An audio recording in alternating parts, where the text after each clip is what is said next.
Hi, this is Paul English. I'm the founder of Xiangqi.com, and I'm happy to have you learn a bit more about our website. We created Xiangqi.com so that people around the world can learn how to play this game, the game of Chinese chess. I've become a little bit addicted to Chinese chess over the years, and I've had a lot of fun playing. And I think playing the game actually has helped improve my strategic thinking, and I think it might do the same for you as well. So we created a website as a really fun way for people to meet other people around the world and to improve their skills week to week. I'm going to show you just some basics of how to use the website. Here I'm looking at a game that I played this morning with another member of the website, Rick, and I'm going to go through the user interface here a little bit. As you hover over a piece, you can see the name of the piece, so chariot, horse, elephant, advisor, general, or king. These are the soldiers or pawns, and then these two pieces are the cannons.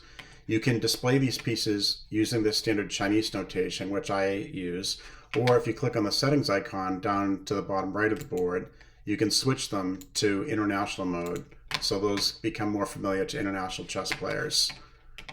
Now, I'm going to show you other areas on the board.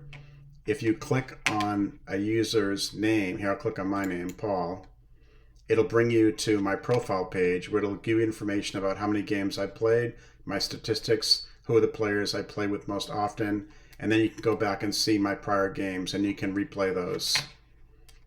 As we go back to this screen of this one particular game that I played this morning with Rick, next to Rick's name, you'll see his current rating. You'll see his country. If you hover over it, it'll tell you the name of the country in case you're not familiar with the flag. And then over to the right, you see three numbers. The first number is how many points you have if you add up the points of all the pieces. Again, the chariot is worth 9, the horse is worth 4, etc. So this just gives you a sense relatively how you're doing compared to your opponent, whose pieces are shown on either side of the board. The next two numbers are timers. You can set these timers for any value you want at the beginning of the game when you're creating a new board. But right now, this shows you how much time I have left to make a move. In this case, it was 1 minute and 55 seconds.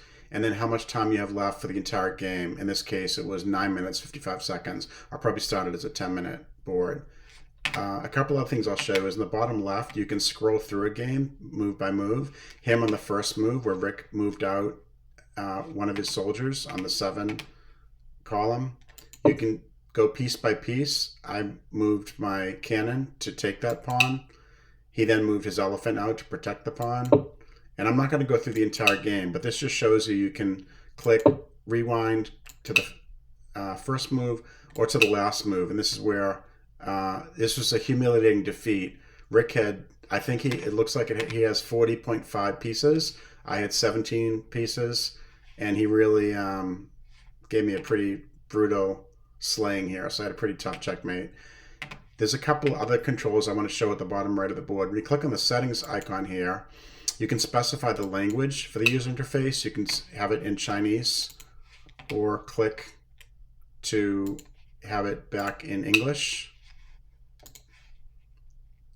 You can also change the pieces as I showed you a moment ago. You can turn sound effects on or off, and you can also turn hints on or off. Hints are what happen when you click on a piece. It shows you all the places you can move that piece.